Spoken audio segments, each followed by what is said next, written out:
Hello everyone, मैं शेखर मधुकर स्वागत करता हूँ आप सभी का आपके अपने YouTube channel SM English classes पर। चलिए फ्रेंड्स, शुरुआत करते हैं आज के आर्टिकल की। हमेशा की तरह ये सेशन भी आपके लिए बहुत ही ज़बरदस्त होने वाला है। इस सेशन से भी आपको बहुत सारे वर्ड्स सीखने को मिलेंगे। चलिए शुरुआत करते हैं। तो देखिए, हेडलाइन से हम पढ़ना शुरू करेंगे। Schools will reopen only when conditions are safe. ये हमारी हेडलाइन है। अब देखिए, इसको बारीकियों से समझने की कोशिश करते हैं। स्कूल्स यहाँ पर सब्जेक्ट है, विल यहाँ पर हेल्पिंग वर्ब है, रीओपन यहाँ पर मेन वर्ब है। तो स्कूल्स विल रीओपन। अब देखिए, विल यहाँ पर एक मॉडल वर्ब के रूप में यूज की जाती है और मॉडल वर्ब के साथ में हमेशा हम वर्ब के फर्स्ट फॉर्म का ही यूज करते हैं। ठीक है, स्कूल्स विल रीओपन, विल हमेशा फ्यूचर को दर्शाती है। तो स्कूल्स विल रीओपन यानी कि स्कूल्स फिर से खुलेंगे। ओनली यानी कि केवल। व्हेन एक कंजंक्शन है जो कि आगे के सेंटेंस को जोड़ने का काम करता है। When conditions are safe.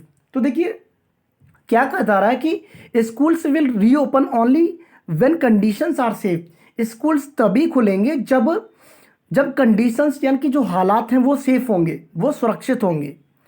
एक और हेडलाइन यहाँ पर नीचे दी गई है। Infection spread yet to reduce in state says Palaniswami. अब देखिए, इन्फेक्शन तो आप जानते होंगे, यहाँ पर स्प्रेड, स्प्रेड का मतलब किसी चीज़ का फैलना। कोरोना वायरस किस तरीके से फैल रहा है, ठीक है, तो फैलने के लिए हम यूज़ करते हैं स्प्रेड को। इन्फेक्शन स्प्रेड यानी कि इन्फेक्शन का जो फैलाव है, यट टू रिड्यूस। अब देखिए, रिड्यूस का मतलब होता है कम होना, और यहाँ पर एक शब्द और देख रहे हैं आप, यट। अब देखिए, यट का यूज़ आप कब करते हो? यट का अगर आप किसी सेंटेंस में यूज़ करते हो तो इसका मतलब कोई चीज़ अभी होना बाकी है, किसी काम का होना भी बाकी है। जैसे मैं एग्जांपल के तौर पे अगर लेना चाहूँ कि जैसे अगर मैं कहूँ कि मुझे अभी नहाना बाकी है, तो मैं कहूँगा कि I am yet to take a bath. उसका अभी आना बाकी है, तो मैं कहूँगा he is yet to come here. ठीक है, तो इस तरीके से आप येट का इस्तेमाल कर सकते हैं मेन वर्ब से पहले। ठीक है, तो इन्फेक्शन स्प्रेड, इन्फेक्शन का जो फैलाव है, येट टू रिड्यूस, अभी उसका कम होना बाकी है इन स्टेट, राज्य में। ठीक है, सेज पलनीस्वामी, पलनीस्वामी जो कि तमिलनाडु के चीफ मिनिस्टर हैं, उन्होंने ऐसा कहा। ठीक है, उम्मीद करता हूं कि आपको ये दोनों हेडलाइंस अच्छे से समझ में आ गई होंगी। अब बढ़ते हैं आगे। देखिए, यहां पर मैं इसको थोड़ा सा जूम कर लेता हूं, आपके लिए कोई दिक्कत तभी नहीं होगी। ठीक है, अब बढ़ते हैं आगे।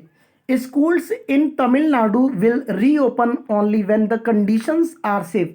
यहां तक तो जो हेडलाइंस थी हमारी, जो हेडलाइन थी वो एज इट इज यहाँ पर लिख दी गई है कि स्कूल्स इन तमिलनाडु, तमिलनाडु में जो स्कूल्स हैं विल रीओपन, वो खुलेंगे ओनली, सिर्फ when the conditions are safe, जब हालात सही होंगे। ठीक है, चीफ मिनिस्टर एडापड्डी के पलनीस्वामी, ठीक है, उनका नाम क्या है? एडापड्डी के पलनीस्वामी। तो चीफ मिनिस्टर जो तमिलनाडु के हैं, एडापड्डी के Palaniswami, said on Saturday, Saturday को उन्होंने ये बात कही। ठीक है, सैटरडे का मतलब कल ही ये बात कही। आज हमारा ये आर्टिकल है संडे का। ठीक है फ्रेंड्स, तो बताना चाहूँगा कि आज के ही आर्टिकल का ये हमारा आज का ही न्यूज़पेपर का आर्टिकल है, द हिंदू से ये आर्टिकल है। ठीक है, अब देखिए आगे बढ़ते हैं। आगे क्या लिखा हुआ है कि the spread of covid, spread तो आपको समझ में आ गया होगा, फैलाव। The spread of covid, spread के बारे में अगर मैं थोड़ी सी चर्चा करना चाहूँ तो मैं बताना चाहूँगा आपको, स्प्रेड को आप दो तरीके से यूज़ कर सकते हैं, एक तो नाउन की तरह और एक वर्ब की तरह। इसका मतलब फैलाव भी होता है और इसका मतलब फैलना भी होता है। अब लिखिए, यहाँ पर ये सब्जेक्ट के रूप में आया तो यहाँ पर ये नाउन ही होगा। ठीक है, नाउन क्या होता है? सब्जेक्ट और ऑब्जेक्ट का काम करता है। ठीक है, नोट कर लीजिएगा इस चीज़ को कि नाउन हमेशा क्या होता है? सब्जेक्ट या ऑब्जेक्ट का ही काम करता है। द स्प्रेड ऑफ कोविड-19, अब कोविड-19 का जो फैलाव है इन द स्टेट, राज्य में, किस राज्य की बात की जा रही है? तमिलनाडु की। तो तमिलनाडु में जो मतलब फैलाव है कोविड-19 का, इज येट टू रिड्यूस, अभी उसका कम होना बाकी है, यानी कि कम नहीं हुआ। एंड और मेडिकल एक्सपर्ट्स, और कुछ जो मेडिकल एक्सपर्ट्स हैं यानी कि जो डॉक्टर्स वगैरह हैं, मेडिकल एक्सपर्ट्स हैव एडवाइज्ड, जो मेडिकल एक्सपर्ट्स हैं उन्होंने एडवाइस की है। अब देखिए, हैव प्लस वर्ब की थर्ड फॉर्म यानी कि प्रेजेंट परफेक्ट हो गया। मेडिकल एक्सपर्ट्स हैव एडवाइज्ड, उन्होंने सलाह दी है दैट कि more care should be given to children. अब देखिए, शुड के बाद में बी और फिर उसके बाद में थर्ड फॉर्म, तो ये सेंटेंस पैसिव का हो जाता है। ठीक है, तो उन्होंने सलाह क्या दी है कि more care should be given to children, कि बच्चों को ज़्यादा से ज़्यादा केयर दी जानी चाहिए। ही सेड, उन्होंने कहा, किसने कहा? के पलनीस्वामी ने। अब आगे की बात करते हैं। देखिए आगे क्या लिखा हुआ है कि एम्फसाइजिंग, जब भी आपको आईएनजी से सेंटेंस शुरू मिलता है तो इसका मतलब वो प्रेजेंट पार्टिसिपल है, ठीक है। एम्फसाइजिंग, सेइंग, ठीक है, गोइंग। जैसे मैं कहूँ कि वहाँ जा कर के मैंने खाना खाया तो going there I ate food, इस तरीके से प्रेजेंट पार्टिसिपल का यूज़ कर लिया जाता है। एम्फेसाइजिंग मतलब जोर डालते हुए, किसी बात पर जब आप जोर डालते हो तो इसका मतलब एम्फेसाइज कर रहे हो। एम्फेसाइजिंग यानी कि जोर डालते हुए दैट की schools would reopen only once the conditions are safe. तो जोर डालते हुए उन्होंने ये बात कही कि स्कूल से सिर्फ तभी खुलेंगे जब कंडीशंस यानी कि जो हालात हैं वो सेफ होंगे। आगे की बात करते हैं। उम्मीद करता हूँ यहाँ तक की कहानी, यहाँ तक का आर्टिकल आपको समझ में आ गया होगा। ये जो हमने पहला और दूसरा पैराग्राफ किया, ठीक है, ये दोनों पैराग्राफ हमने यहाँ तक कर लिए। उम्मीद करता हूँ कि आपको समझ में आ गया होगा। अगर फिर भी आपको कोई डाउट होता है तो आप मुझे कमेंट बॉक्स में कमेंट करके बता सकते हैं, मैं आपको पूरी हेल्प करूँगा। चलिए आगे की बात करते हैं। Talking to the media, talk का मतलब बात करना, तो आईएनजी से फिर ये सेंटेंस हुए यार कि बात करते हुए, ठीक है, बात करते हुए। किससे बात करते हुए? मीडिया से। Talking to the media, media से बात करते हुए। आफ्टर रिव्यू, रिव्यू मतलब किसी चीज़ को फिर से देखना, यानी कि एक बार पहले देखी थी और फिर से आप उस पर नज़र डाल रहे हो तो रिव्यू कर रहे हो। आफ्टर रिव्यूइंग कोविड-19 preventive measures and development works in Salem district. अब देखिए talking to the media, media से बात करते हुए। आफ्टर, आफ्टर मतलब किसके बाद में बात की उन्होंने? रिव्यूइंग कोविड-19 प्रिवेंटिव मेजर्स। अब देखिए प्रिवेंटिव को मैंने आपके लिए हाईलाइट किया हुआ है, तो प्रिवेंटिव बहुत अच्छा वर्ड है। प्रिवेंटिव का मतलब किसी चीज़ को रोकने वाला, ठीक है, और मेजर्स मतलब कदम, यानी कि कोविड-19 को रोकने वाले जो कदम है। प्रिवेंटिव जो मेजर्स है, मेजर्स मतलब जो एक्शंस हैं, मेजर्स का मतलब यहाँ पर स्टेप से एक्शन से है, ठीक है। तो प्रिवेंटिव जो मेजर्स हैं उनको रिव्यू करते हुए, उनको रिव्यू करने के बाद में और क्या रिव्यू किया? एंड से जुड़ा हुआ है डेवलपमेंट वर्क्स, यानी कि जो विकास का कार्य हो रहा है किस पर, कहाँ पर? इन सलेम डिस्ट्रिक्ट। तो सलेम डिस्ट्रिक्ट में जो डेवलपमेंट का कार्य हो रहा है और कोविड-19 को रोकने के लिए जो प्रिवेंटिव मेजर्स लिए गए हैं उनको रिव्यू करने के बाद में मीडिया से बात करते हुए ही सेड, उन्होंने कहा, ठीक है। अब यहाँ पर आ जाइए, ही सेड उन्होंने कहा। किसने कहा? के पलनी जो स्वामी हैं, जो चीफ मिनिस्टर हैं, उन्होंने। तो ही सेड उन्होंने कहा कि दैट मतलब कि committees had been formed, committees had been formed. अब देखिए फॉर्म का मतलब होता है बनाना, और हैड बीन प्लस वर्ब की थर्ड फॉर्म, तो ये बन गया आपका पैसिव। उन्होंने कहा कि कमिटीज, कमिटीज मतलब देखिए प्लूरल है, तो कमिटीज यानी कि कई committees, committees had been formed, committee बनाई गई थी। टू स्टडी यानी कि अध्ययन करने के लिए, किसका अध्ययन करने के लिए? To study the national education policy.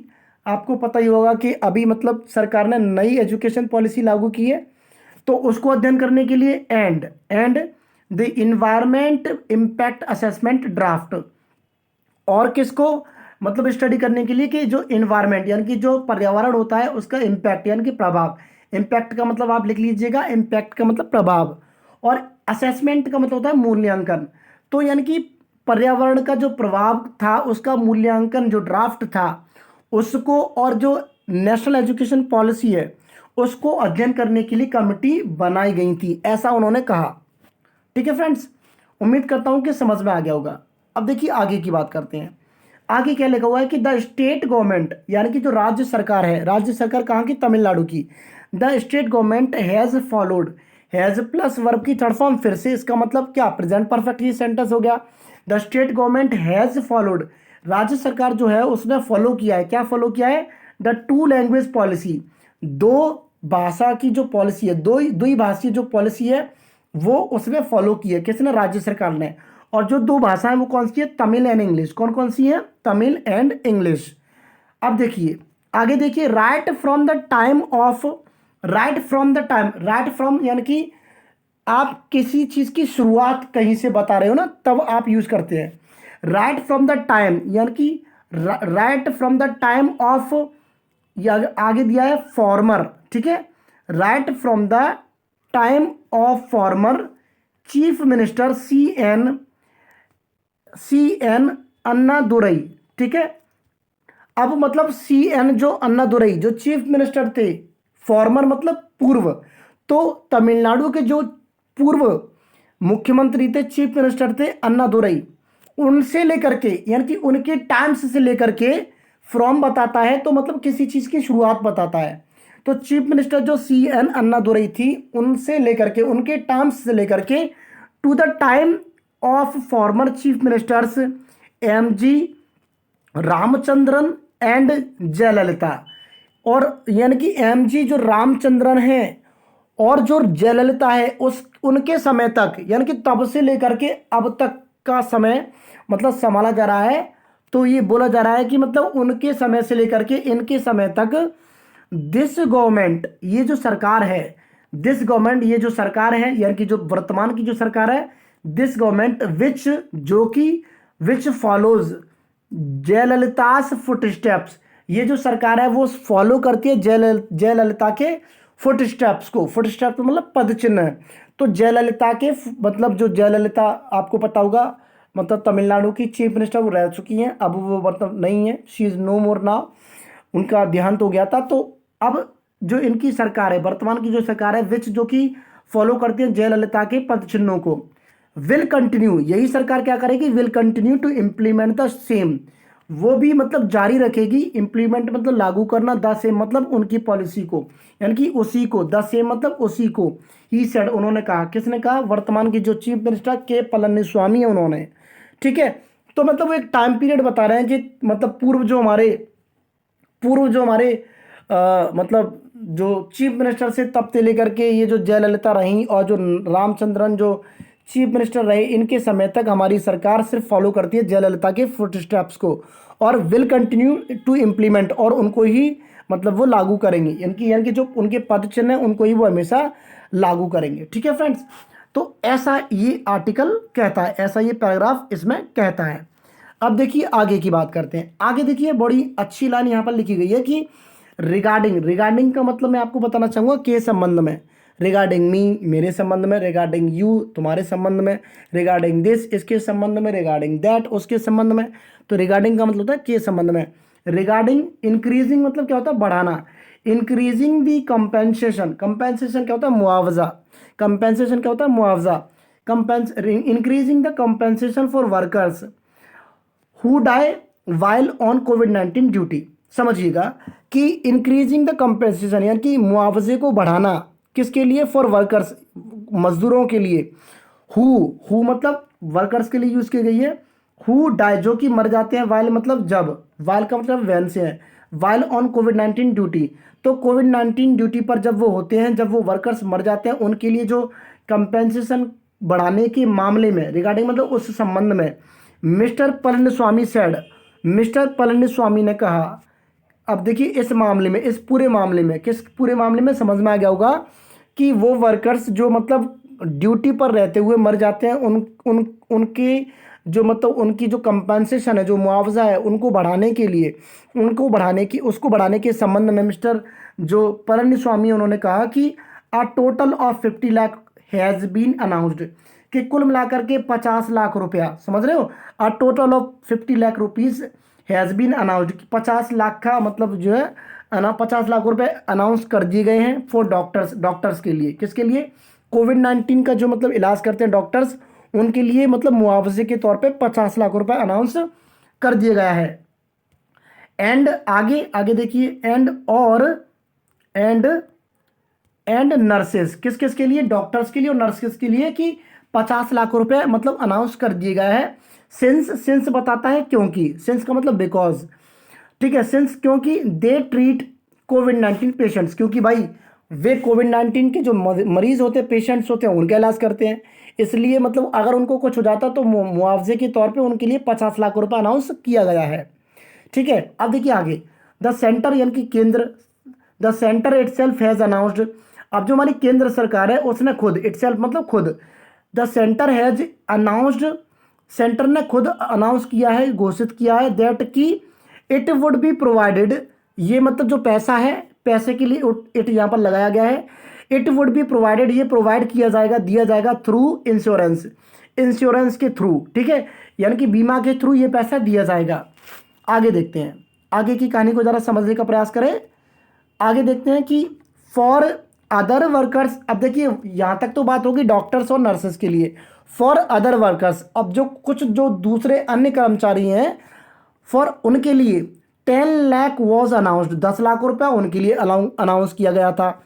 And और this has been increased to 25 lakh, और ये अब बढ़ा दिया है, यानी कि दिस हैज बीन इंक्रीज्ड, यानी कि ये पैसे बन गया, दिस हैज बीन इंक्रीज्ड मतलब अब ये बढ़ा दिया गया है टू 25 लाख। और कितना बढ़ा दिया है, कितने तक कर दिया गया, 25 लाख तक कर दिया है। यानी कि पहले 10 लाख रुपए अनाउंस किया गया था जो दूसरे और अन्य कर्मचारी हैं उनके लिए, लेकिन अब उसको बढ़ा करके 25 लाख रुपए कर दिया है। एंड और अ गवर्नमेंट जॉब, और एक सरकारी नौकरी, फॉर अ पर्सन, एक व्यक्ति के लिए, फ्रॉम देयर फैमिली, उनके परिवार से। यानी कि डॉक्टर्स और जो नर्सेस हैं उनके लिए तो 50 लाख रुपए अनाउंस किया ही गया है, और बाकी जो अन्य वर्कर्स होते हैं उनके परिवार में से, या फिर उनको कुछ हो जाता है, ठीक है, जो ड्यूटी पर है उनको अगर कुछ हो जाता है तो उनको क्या है, 25 लाख रुपए, जो कि पहले 10 लाख था, उनको 25 लाख रुपए कर दिया, और उनके परिवार में से एक यानी कि व्यक्ति को सरकारी यानी कि गवर्नमेंट जॉब भी दी जाएगी। तो ये सब कुछ किया गया है, ये सब कुछ क्या है, अनाउंस किया गया है। अब देखिए आगे की बात करते हैं, आगे का पैराग्राफ समझते हैं। ई पास इशुएंस, देखिए इश्यू का मतलब होता है जारी करना, तो आपने देखा होगा ISSUE, ठीक है। इश्यू का मतलब होता है जारी करना, इश्यू का मतलब होता है मुद्दा, ठीक है। अगर वर्ब के सेंस में देखोगे तो इश्यू का मतलब जारी करना, इश्यू द पासपोर्ट, पासपोर्ट जारी करना, ठीक है। तो यहाँ पर इश्यू का मतलब जारी करने, और इश्यू का नाम होता है इश्यूएंस, यानी कि जारी करने की जो प्रोसेस है, द एक्ट या the process of issuing something, ठीक है। ई पास इशुएंस, ये मतलब ई पास मतलब इलेक्ट्रॉनिक पास, ठीक है। तो उसको मतलब जारी करने के बारे में कुछ कहा गया है कि on the issuance of E pass, on the issuance मतलब जारी करने की जो प्रोसेस है, क्या जारी किया, ई पास, इलेक्ट्रॉनिक पास जारी करने पर, ही सेड, उन्होंने कहा, किसने कहा, किसने कहा मतलब जो चीफ मिनिस्टर उन्होंने कहा, ठीक है। किस बात पर कहा कि मतलब ऑन द इशुएंस ऑफ ई पास, ई पास को जारी करने पर उन्होंने कहा, ही सेड यानी कि उन्होंने कहा, डिस्ट्रिक्ट कलेक्टर्स, यानी कि जो डिस्ट्रिक्ट जो राज्य जो जिले के जो कलेक्टर्स हैं, district collectors had been advised, उन्होंने क्या बताया कि जो डिस्ट्रिक्ट कलेक्टर्स हैं had been advised, had been plus verb की थर्ड फॉर्म, फिर से पैसे, तो डिस्ट्रिक्ट जो कलेक्टर्स हैं हैड बीन एडवाइज्ड, उनको सलाह दी गई थी, टू सिंप्लीफाई, सरल बनाने के लिए, टू सिंप्लीफाई दी प्रोसेस, यानी कि जो प्रोसेस है पास पाने की। अब आपको पता है मतलब किसी भी चीज़ का पास, यानी कि पासपोर्ट बनवाना हो, इस प्रकार के जो पास होते हैं, कोविड-19 के समय आपको घर में से बाहर जाना हो, इस प्रकार के जो पास होते हैं उनको बनाने के लिए बहुत टाइम लग जाता है। तो अब ये क्या कह रहे हैं कि मतलब उन्होंने खुद सलाह दी थी किनको, डिस्ट्रिक्ट कलेक्टर्स को, और किसके लिए सलाह दी थी, टू सिंप्लीफाई, सरल बनाने के लिए, किसको, द प्रोसेस, जो प्रोसेस होती है ई पास बनाने की, उस प्रोसेस को सरल बनाने के लिए उन्होंने सलाह दी थी डिस्ट्रिक्ट कलेक्टर्स को। एंड और एडिशनल मतलब अतिरिक्त, additional teams had been formed, और अतिरिक्त टीमें भी बनाई गई थी, हैड बीन फॉर्म्ड यानी कि पैसे बन गया, टू इश्यू द पासेस, यानी कि जो पासेस है उनको जारी करने के लिए और अन्य टीमें और अतिरिक्त टीमें भी बनाई गई थी। देखिए आगे, works on the Mettur surplus water scheme. अब देखिए मैतूर क्या है, मैतूर एक मतलब क्या है, एक मतलब बांध है, तो मैतूर एक नाम है बांध का, वहाँ पर जो कार्य है, वर्क्स ऑन दी मैतूर, वहाँ पर जो कार्य है, और एक स्कीम है मैतूर सरप्लस वाटर स्कीम, तो मैतूर के नाम से ही उस स्कीम का नाम रखा गया है, मैतूर सरप्लस वाटर स्कीम। उस पर जो कार्य है, किस पर कार्य, मैतूर सरप्लस स्कीम पर जो कार्य है, works on the Mettur surplus water scheme were expected to be completed, उस कार्य को, ये जो कार्य है वर एक्सपेक्टेड, उनकी उम्मीद थी, टू बी कंप्लीटेड, खत्म किए जाने की, इन 6 मंथ्स, 6 महीने में। तो यानी कि उस बांध पर, इस स्कीम के तहत जो उस पर कार्य हो रहे थे उनको खत्म करने की उम्मीद थी 6 महीने के अंदर अंदर। वंस कंप्लीटेड, अगर एक बार खत्म हो जाए, वंस मतलब एक बार, वंस कंप्लीटेड, अगर ये कार्य जो चल रहे हैं उस बांध पर एक बार खत्म हो जाए तो क्या होगा, इट विल इम्प्रूव, ये सुधार लाएगा, it will improve the ground water levels, यानी कि जमीन के स्तर का जो पानी होता है, ग्राउंड लेवल जो वाटर्स होता है उसको मतलब सुधार लाएगा उसमें, इन द रीजन, क्षेत्र में, मतलब जो क्षेत्र है उसमें सुधार लाएगा। ग्राउंड वाटर जो लेवल्स है उसका, क्षेत्र में जो लेवल है उसको मतलब सुधार लाएगा। एंड और क्या होगा, ड्रिंकिंग वाटर, पीने का जो पानी है, ड्रिंकिंग वाटर इश्यूज, पीने के पानी के जो इश्यूज हैं, जो मुद्दे हैं, विल बी सॉल्व्ड, वो भी सॉल्व हो जाएंगे। ही सैड, उन्होंने कहा। ठीक है, तो ये उन्होंने कहा। अब देखिए एक 3 लाइन का पैराग्राफ और बचा हुआ है, या मैं कहूँ ये स्टैंजा टाइप है। वाटर हैज बीन, देखिए water, water has been released, release मतलब छोड़ना। अब हैज बीन रिलीज्ड मतलब पैसिव का सेंटेंस हो गया। वाटर हैज बीन रिलीज्ड यानी कि पानी का जो निकास है वो छोड़ दिया गया है। फॉर इरीगेशन, इरीगेशन मतलब सिंचाई, खेत में सिंचाई होती है उसी को आप बोलते हैं इरीगेशन, इसकी वर्ब होती है irrigate. Water has been released for irrigation, सिंचाई के लिए पानी छोड़ दिया गया है। इन द डेल्टा, डेल्टा में, ठीक है, in the delta region, region तक है। तो डेल्टा का आपने सुना होगा सुंदरवन डेल्टा, ठीक है। तो डेल्टा एक ऐसे इंसान को एक ऐसी जगह को बोलते हैं, सॉरी इंसान नहीं, जगह को बोलते हैं, एक ऐसे प्लेस को बोलते हैं जहाँ पर नदियाँ रेत बहाकर ले जाती है और वो रेत एक टीले के रूप में बन जाते हैं, तो उसको आप कहते हैं डेल्टा। तो सुंदरवन डेल्टा, ठीक है, इस तरीके के डेल्टा होते हैं। तो water has been release, water छोड़ दिया गया फॉर इरीगेशन, सिंचाई के लिए, इन द डेल्टा रीजन, यानी कि जो डेल्टा के जो क्षेत्र है, रीजन मतलब क्षेत्र, फ्रॉम द डैम, डैम से, डैम मतलब बांध, बांध से मतलब पानी छोड़ दिया गया है इरिगेशन के लिए डेल्टा में। ही सेड, उन्होंने कहा। तो ये था फ्रेंड्स आज का हमारा पूरा आर्टिकल।